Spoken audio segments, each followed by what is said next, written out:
Hello students, आज हम chapter a question of trust discuss करने वाले हैं। आपके supplementary reader footprints without feet के 4th चैप्टर है और सेकंड चैप्टर की तरह ये भी एक चोर की कहानी है, लेकिन ये चोर थोड़ा डिफरेंट टाइप के चोर हैं। चलिए ये चैप्टर की डिस्कशन हम स्टार्ट करते हैं। It is said that you must set a thief to catch a thief.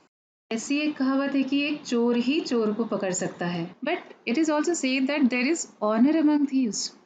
पर एक दूसरी भी कहावत है कि थीव्स के बीच ऑनर होते हैं, मतलब थीव्स एक दूसरे को कभी हार्म नहीं करते हैं, थीव्स एक दूसरे से कभी चुराते नहीं है, ना ही एक दूसरे को मुसीबत में डालते हैं। तो इस स्टोरी में कौन सी कहावत एप्लीकेबल है वो हमको स्टोरी पढ़ के ही समझ में आ सकते हैं। What does Horace Danby like to collect? तो ये स्टोरी के जो चोर है वो है हॉरेस डैनबी। हॉरेस डैनबी क्या कलेक्ट करना पसंद करता था? Why does he steal every year? और वो हर साल चोरी क्यों करता था? Now the main story. Everyone thought that Horace Danby was a good honest citizen. हर कोई ऐसा समझते थे कि हॉरेस डैनबी अच्छे और सच्चे सिटीजन थे। He was about 50 years old and unmarried, and he lived with a housekeeper who worried about his health. वो कुछ 50 साल के जैसे थे उम्र उनकी, और उन्होंने शादी नहीं की थी, अनमैरिड थे वो, और एक हाउसकीपर के साथ वो रहते थे, जो हाउसकीपर उनके तबीयत के बारे में बहुत चिंतित रहता था. In fact, he was usually very well and happy except for attacks of hay fever in summer. Horace Danby was keeping up well, he was healthy, वो बहुत हेल्दी थे, हैप्पी भी रहते थे, लेकिन समर में उनको हे फीवर का अटैक आया करते थे। हे फीवर का मतलब है पॉलन या डस्ट की वो एलर्जी होती है, जिसकी वजह से नाक में और आंखों में जलन और इरिटेशन होते हैं। तो हे फीवर का अटैक उनको समर में आता था। He made logs and was successful enough at his business to have 2 helpers. तो वो लॉक्स बनाते थे, ताले बनाते थे, और अपने बिजनेस में काफ़ी सक्सेसफुल थे। उनके पास 2 हेल्पर्स भी थे। Yes, Horace Danby was good and respectable, but not completely honest. तो ठीक है, हॉरेस डैनबी एक अच्छे इंसान थे, रिस्पेक्टेबल इंसान थे, लेकिन पूरी तरह से वो ऑनेस्ट नहीं थे, पूरी तरह से एक सच्चे इंसान नहीं थे। ये क्यों कहा गया है, इसके बारे में हम चलिए जानते हैं। 15 years ago, Horace had served his first and only sentence in a prison library. 15 साल पहले हॉरेस ने अपनी पहली और एकमात्र सजा काटी थी एक प्रिजन लाइब्रेरी में। He loved rare, expensive books. So he robbed a safe every year. Each year he planned carefully just what he would do, stole enough to last for 12 months, and secretly bought the books he loved through an agent. Horace डैनबी को rare expensive books बहुत पसंद थे, और इसीलिए हर साल वो एक safe Rob करते थे, मतलब चोरी कर लेते थे एक सेफ, और हर साल बहुत केयरफुली वो प्लान आउट करते थे कि उनको क्या करना है, और 12 मंथ्स तक चलने के लिए इनफ चोरी कर लेते थे, और एक एजेंट के थ्रू वो सीक्रेटली जो बुक्स उनको पसंद थे वो बुक्स वो खरीदते थे. Now walking in the bright July sunshine, he felt sure that this year's robbery was going to be as successful as all the others. तो अभी वो ब्राइट जुलाई सनशाइन में, भी समर चल रहे हैं, तो जुलाई सनशाइन में वो वॉक करते करते सोच रहे थे कि इस बार की रॉबरी भी बहुत सक्सेसफुल जाने वाले हैं उनकी. For 2 weeks he had been studying the house at Shotover Grange, looking at its rooms, its electric wiring, its paths and its garden. Okay, 2 हफ्ते से वो एक हाउस को बहुत स्टडी कर रहे थे. शॉटोवर ग्रांज वो हाउस का नाम था, और उसके रूम्स, उसकी इलेक्ट्रिक वायरिंग, वहाँ तक पहुँचने वाले रास्ते और उसके गार्डन्स, वो सब कुछ वो बहुत अच्छी तरह से स्टडी कर रहे थे. This afternoon, the 2 servants who remained in the Grange while the family was in London had gone to the movies. आज की आफ्टरनून को 2 सर्वेंट्स, जो वहाँ पे देख रेख के लिए 2 सर्वेंट्स रखे हुए थे, फैमिली लंदन गई हुई थी, तो सर्वेंट्स भी मूवी देखने के लिए अभी आफ्टरनून को निकल गए थे. Horace saw them go, and he felt happy in spite of a little tickle of hay fever in his nose. तो हॉरेस ने उन दोनों को जाते हुए देखा और बहुत मन ही मन खुश हुआ, लेकिन थोड़ा सा नाक पे हे फीवर की टिकल, मतलब इरिटेशन, उसको फील हो रहा था. He came out from behind the garden wall, his tools carefully packed in a bag on his back. तो वो गार्डन के पीछे के वॉल से बाहर निकला और उसने अपने सारे टूल्स को अपने पीठ पे एक बैग में बहुत अच्छी तरह से पैक किया हुआ था। There were about 15,000 pounds worth of jewels in the Grange safe. और ये जो घर है शॉर्टओवर ग्रांज, ये ग्रांज के सेफ में कम से कम 15,000 पाउंड्स की कीमत की ज्वेलरी रखी हुई थी। If he sold them one by one, he expected to get at least 5,000, enough to make him happy for another year. अगर वो सारी ज्वेलरी चोरी करके एक-एक करके बेच देता था, तो उसको 5,000 पाउंड जैसा मिलता था और 1 साल खुश रहने के लिए वो पैसा काफ़ी होता था। There were 3 very interesting books coming up for sale in this autumn. इस बार autumn में 3 बहुत interesting books आ रही थी मार्केट में।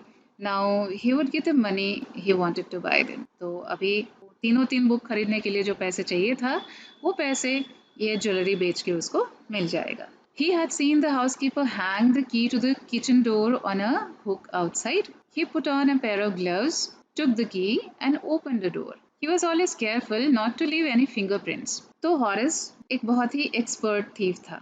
हाउसकीपर को किचन डोर की चाबी बाहर एक हुक पे लटकाते हुए उसने देखा और खुद हाथ मोजा पहन लिया, की ले ली और दरवाज़ा खोल दिया। उसने ग्लव्स इसलिए पहना था क्योंकि उसको कोई फिंगरप्रिंट्स नहीं छोड़नी थी। बहुत केयरफुल था वो पहले से ही। A small dog was lying in the kitchen. It stirred, made a noise, and moved its tail in a friendly way. Kitchen में एक छोटा सा डॉग सोया हुआ था। वो थोड़ा हिला और थोड़ा सा नॉइज भी किया, लेकिन एक फ्रेंडली वे से उसने अपनी पूंछ भी हिलाई। All right, Sherry, Horace said as he past.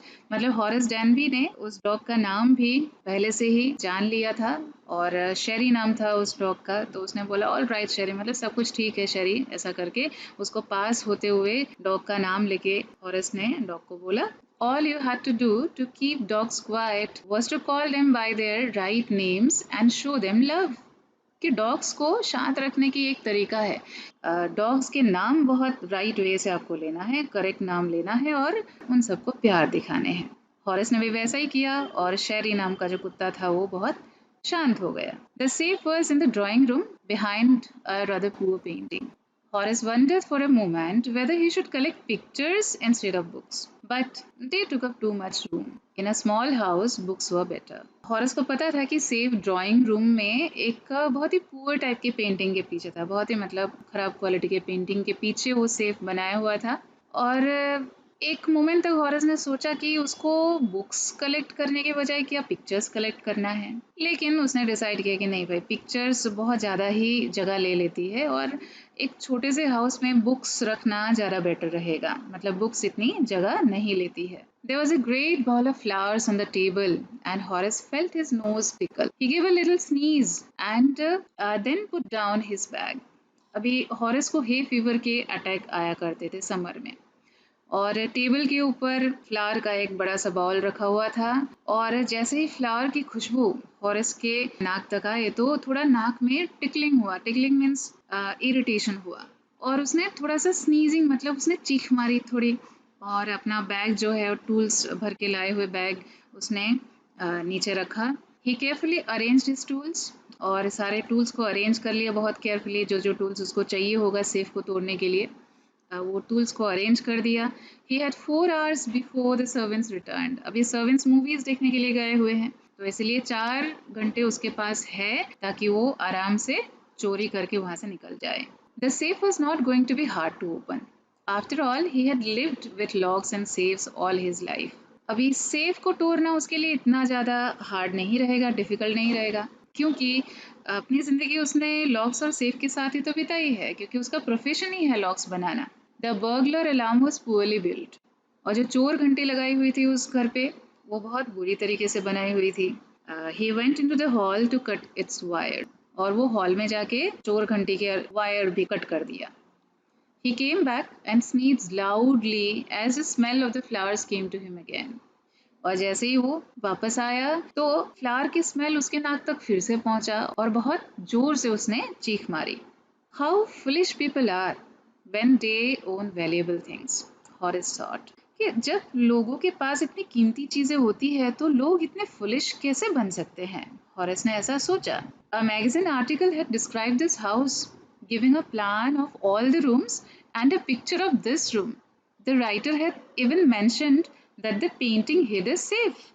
तो एक मैगजीन आर्टिकल में ये पूरे घर का डिस्क्रिप्शन दिया हुआ था बहुत अच्छी तरह से, और सारे रूम्स के प्लान भी दिया हुआ, पूरा नक्शा दिया हुआ था सारे रूम्स के, और इस रूम का मतलब वो ड्राइंग रूम का एक पिक्चर भी दिया हुआ था। और उस आर्टिकल के राइटर ने इवन मेंशन भी किया था, वहाँ उल्लेख की थी कि इस पेंटिंग के पीछे एक सेफ भी है, मतलब ये पेंटिंग एक सेफ को छुपा के रखता है। तो मतलब ये घर का पूरा प्लान ऑलरेडी पब्लिश हो चुकी थी, और इसीलिए हॉरेस को बहुत अच्छी जानकारी इस घर के बारे में पहले से ही थी। But Horace found that flowers were hindering him in his work. Flower की खुशबू से उसको बार बार चीखें आ रही थी, तो उसके काम में हिंड्रेंस पैदा हो रहा था, रुकावट पैदा हो रही थी। ही buried his face in his handkerchief. तो उसने अपने रुमाल से अपने फेस को ढक लिया। Then he heard a voice say from the doorway, "What is it? A cold or hay fever?" तो तभी उसने एक आवाज डोरवे से आते हुए उसने सुना, और उस आवाज ने पूछा कि ये क्या है, सर्दी हुई है या फिर hay fever. Before he could think, Horace said hay fever. अभी हॉरेस को पता नहीं है कि किसने ये क्वेश्चन पूछा, और बिना सोचे उसने आंसर दिया हे फीवर। मतलब हॉरेस को पता है कि उसको हे फीवर के अटैक्स आ रहे थे। And found himself sneezing again, और उसने फिर से चीखें मारी। The voice went on, "You can cure it with a special treatment, you know." If you find out just what plant gives you this disease. तो उस voice ने फिर से बोला कि पता है तुम्हें कि तुम ये प्रॉब्लम को एक स्पेशल ट्रीटमेंट से क्योर कर सकते हो, अगर तुम्हें पता है कौन से प्लांट तुम्हें ये डिसीज देते हैं। I think you better see a doctor if you are serious about your work. कि तुम्हारे काम को लेकर अगर तुम सीरियस हो, तो मेरे ख्याल से तुम्हें किसी डॉक्टर को दिखाना चाहिए। I heard you from the top of the house just now. मैंने तुम्हें घर के एकदम ऊपर से अभी सुना। उस वॉइस ने ये वर्ड्स हॉरेस को बोला, और हॉरेस को तब तक पता ही नहीं है कि वो वॉइस किसका है। It was a quite kindly voice but one with firmness in it. और वो आवाज़ बहुत शांत और बहुत दयालु टाइप की थी, लेकिन उस आवाज़ में काफ़ी दम था, बहुत फर्मनेस था उस आवाज़ में। A woman was standing in the doorway and Sherry was rubbing against her. दरवाजे पे एक महिला खड़ी थी, और शेरी भी अपना बॉडी उसके अगेंस्ट रब कर रहा था। She was young, quite pretty and was dressed in red. और वो यंग वुमेन थी, काफ़ी सुंदर दिखती थी, और रेड कलर की ड्रेस पहनी हुई थी। She walked to the fireplace and straightened the ornaments there. और वो महिला फायरप्लेस तक आई वॉक करके, और वहाँ की जो चीज़ें हैं उसने ठीक ठाक किया। Down, Sherry, she said. Anyone would think I had been away for a month. She smiled at Horace and went on. However, I came back just in time, though I didn't expect to meet a burglar. तो पहले शेरी को उसने शांत किया। Down शेरी, ऐसा उसने बोला कि शेरी शांत रहो। और वो बोलने लगी कि किसी को भी ऐसा लगेगा कि मैं एक महीने से बाहर हूँ। हॉरेस को स्माइल देके वो फिर से बोलने लगी, लेकिन क्या है कि मैं टाइम पे वापस आ गई, जबकि मुझे ऐसी उम्मीद नहीं थी कि मैं एक चोर से मिलूंगी। अभी हॉरेस को तो पता है कि वो पकड़ा गया है। Horace had some hope because she seem to be amused at meeting him. और हॉरेस के मन में भी थोड़े से होप्स बचे हुए थे, क्योंकि उसको लग रहा था कि उससे मिलके उस महिला को बहुत मजा आ रही थी। He might avoid trouble if he treated her the right way. और हॉरेस को ऐसा लग रहा था कि उस महिला के साथ अगर अच्छी तरह से बिहेव करे तो शायद वो ट्रबल अवॉइड कर सकता है, मतलब वो बच सकता है। He replied, I didn't expect to meet one of the family. उसने बोला कि मुझे भी उम्मीद नहीं थी कि फैमिली के किसी एक से मैं मिलूंगा। She nodded, I see what an inconvenience it is for you to meet me. What are you going to do? उसने नॉडिंग करके ऐसा बोला कि हाँ, मैं देख सकती हूँ कि मुझसे मिलके तुम्हें बहुत इनकन्वीनियंस हुई, मतलब बहुत परेशानी हुई। तुम क्या करने जाने वाले थे? Horace said, my first thought was to run. और हॉरेस ने बोला कि तो मेरी पहली सोच तो भाग जाने का था। Of course you could do that, but I would telephone the police and tell them all about you. They would get you at once. तो महिला ने फिर बोली हॉरेस से कि ऑफ कोर्स तुम ऐसा कर सकते थे, लेकिन मैं भी पुलिस को फ़ोन कर देती थी और तुम्हारे बारे में सब कुछ पुलिस को बता देती थी, और वो लोग तुम्हें बहुत इमीडिएटली पकड़ लेते थे। Horace said, I would of course cut the telephone wire first, and then he hesitated, a smile on his face. I will make sure that you could do nothing for some time. A few hours would be enough. तो Horace ने उस महिला से बोला कि और मैं भी टेलीफोन की वायर तो पहले कट कर देता और उसके बाद थोड़ा वो बोलने से हिचकिचा रहा था और उसके चेहरे पे एक स्माइल थी। फिर वो बोलने लगा कि मैं ज़रूर श्योर कर देता कि कुछ समय तक आप कुछ नहीं कर पाए। कुछ आवर्स मेरे लिए इनफ होता था। She looked at him seriously. You'd hurt me? मतलब उस महिला ने भी उसको बहुत सीरियसली देखा और पूछा कि क्या तुम मुझे हर्ट करते? क्या तुम मुझे नुकसान पहुंचाते? Horace paused and then said, I think I was trying to frighten you when I said that. Horace रुका और फिर बोला कि मुझे ऐसा लगता था कि मैं जब ऐसा बोल रहा था तो मैं आपको डरा रहा था। Okay? You didn't frighten me. तो उस महिला ने बोला कि नहीं, तुमने मुझे डराया नहीं बिल्कुल। Horace suggested, It would be nice if you would forget you ever saw me. Let me go. तो हॉरिस ने उस महिला को सजेशन दिया कि वो अच्छा होगा कि आप भूल ही जाओ कि कभी आप मुझसे मिले थे और मुझे जाने दो। The voice was suddenly sharp. Why should I? You were going to rob me. If I let you go, you will only rob someone else. Society must be protected from men like you. Suddenly उस महिला की आवाज बहुत sharp हो गई। वो बोलने लगी, मैं ऐसा क्यों करूं? तुम मुझे लूटने वाले थे और अगर मैं तुम्हें जाने देती हूँ तो तुम किसी और को लूट लोगे। और समाज को तुम्हारे जैसे लोगों से प्रोटेक्शन की जरूरत है। Horace smiled. I'm not a man who threatens society. I steal only from those who have a lot of money. I steal for a very good reason. And I hate the thought of prison. और Horace ने smile की और बोला कि मैं ऐसे कोई इंसान नहीं हूँ जो समाज को थ्रेटनिंग दे। मतलब मैं ऐसा कोई इंसान नहीं हूँ जो समाज के लिए डर बन जाए। मैं सिर्फ उन लोगों से ही चोरी करता हूँ जिसके पास बहुत सारे पैसे होते हैं और एक बहुत अच्छे रीजन के लिए मैं चोरी करता हूँ और प्रिजन के थॉट से ही मुझे नफरत है। She laughed and he begged, thinking that he had persuaded her. Look, I have no right to ask you for anything, but I'm desperate. Let me go and I promise never to do this kind of thing again. I really mean it. और उस महिला ने हंसा Horace के बातों पर और Horace ने bag किया। मतलब हॉरेस ने बहुत रिक्वेस्ट की ताकि उसको वो महिला जाने दे और हॉरेस को लग रहा था कि शायद उस महिला को उसने ऑलरेडी मना लिया है। हॉरेस ने बोला कि देखो, आपसे कुछ मांगने की मुझे कोई राइट तो है नहीं, फिर भी मैं बहुत डिस्परेट हूँ। मतलब मुझे जाना ही है अभी, प्लीज मुझे जाने दो और मैं प्रॉमिस करता हूँ कि ऐसा कोई काम मैं दूसरी बार नहीं करूँगा और मैं रियली मीन कर रहा हूँ। मतलब मैं सही बोल रहा हूँ। मुझे अगर आप जाने दोगे तो ऐसा काम मैं कभी और नहीं करूँगा। She was silent watching him closely. तो वो महिला बहुत साइलेंट थी और चुपचाप हॉरिस को वॉच कर रही थी, बहुत क्लोजली वॉच कर रही थी। Then she said, you are really afraid of going to prison, aren't you? तो उस महिला ने फिर से बोला, तुम जेल जाने से बहुत डरते हो नहीं? She came over to him, shaking her head. I have always liked the wrong kind of people. वो लेडी अपने हेड शेक करके हॉरिस के पास आई और बोला कि मुझे रॉन्ग काइंड ऑफ पीपल मतलब गलत टाइप के लोग हमेशा से बहुत पसंद हैं।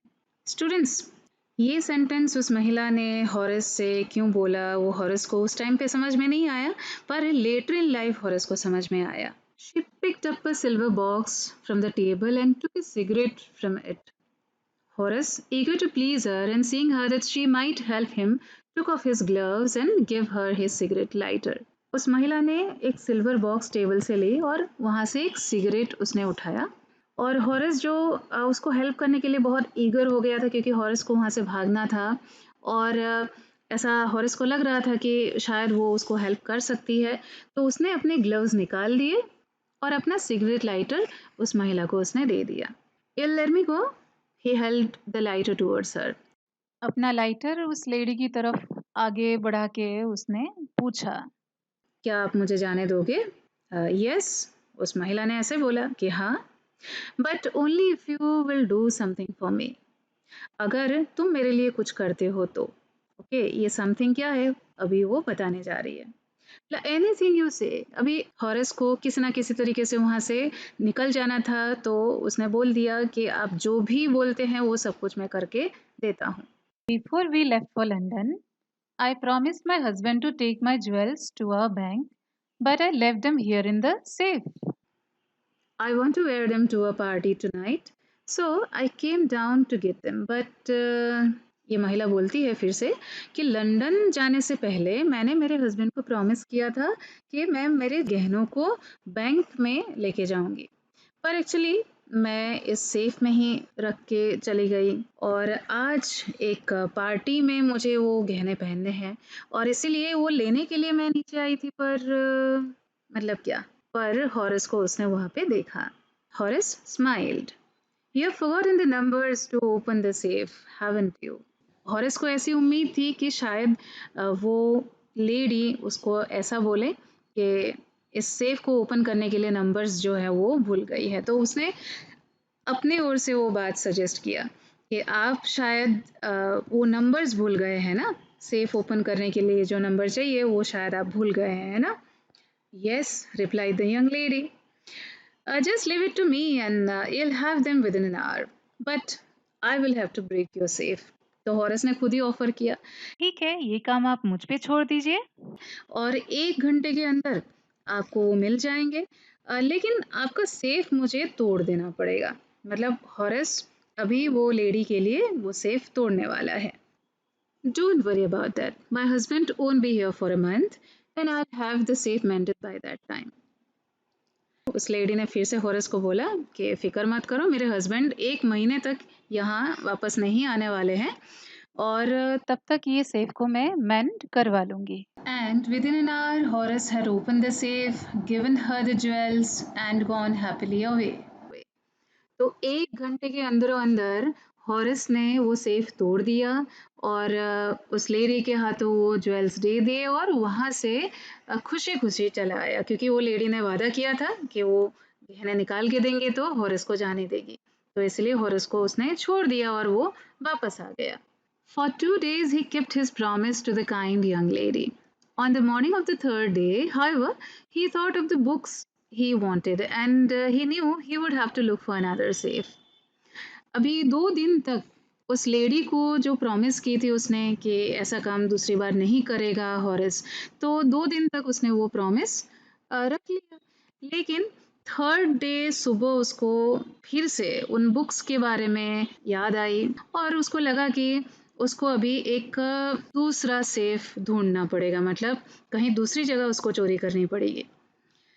But he never got the chance to begin his plan.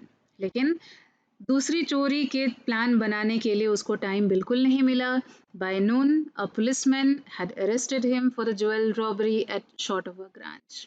तो ये क्या हो गया कि नून टाइम तक, दोपहर तक, एक पुलिसमैन ने उसको शॉर्टओवर ग्रांच में ज्वेल रॉबरी के केस में उसको अरेस्ट कर लिया। तो स्टूडेंट्स ऐसा कैसे हो गया? क्योंकि ज्वेलरी की ऑनर ने ही उसको सेफ तोड़ने के लिए बोला था। एक्चुअली बात क्या थी, चलो देखते हैं। His fingerprints, for he had opened the safe without gloves, were all over the room, and no one believed him when he said that the wife of the owner of the house had asked him to open the safe for her. उसके fingerprints उस room में हर जगह पे थी, इधर उधर हर एक जगह पे उसकी फिंगरप्रिंट्स थी।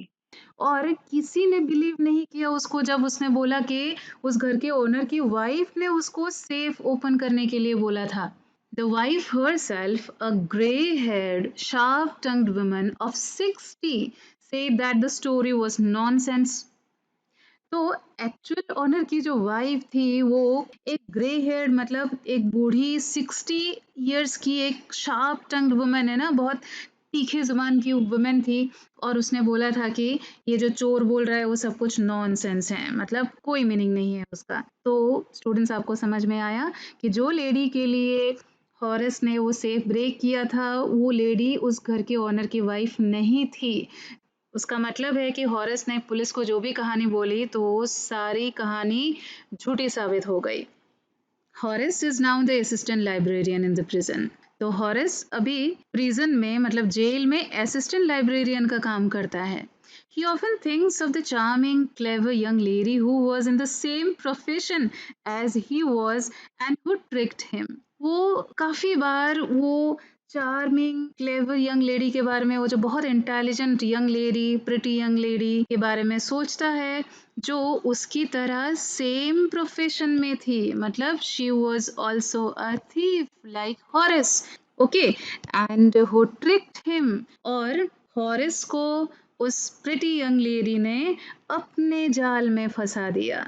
He gets very angry When anyone talks about honor among thieves, और कोई ऑनर among thieves के बारे में अगर बात करता है तो वो बहुत गुस्सा हो जाता है। तो स्टूडेंट्स, आपको पता चला हॉरस को गुस्सा क्यों आता है? क्योंकि ये जो चोरी के धंधे का उसूल है, ऑनर among thieves, के थीव्स एक दूसरे को इज्जत के नज़र से देखते हैं, एक दूसरे को फंसाते नहीं हैं, कभी मुसीबत में नहीं डालते हैं। ये उसूल उस लेडी चोर ने हॉरस के साथ पालन नहीं किया और हॉरिस को उस चार्मिंग यंग लेडी की चोरी की सज़ा भुगतनी पड़ी। हॉरिस बिल्कुल गया था चोरी करने के लिए, लेकिन उसने चोरी नहीं की। वो चोरी एक्चुअली बहुत ट्रिक से उस लेडी ने की जो उस घर के ओनर की वाइफ नहीं थी। तो स्टूडेंट्स, आई होप कि आपको ये स्टोरी बहुत अच्छे से समझ में आई। तो आपको फिर भी अगर कोई क्वेरी है कमेंट सेक्शन में मुझे पूछ सकते हो। ओके स्टूडेंट्स, मेरा एक्सप्लेनेशन अगर अच्छा लगा हो तो वीडियो को लाइक कीजिए और हमारे चैनल को सब्सक्राइब भी कीजिए, साथ साथ बेल आइकन दबाना मत भूलिएगा। Thank you very much.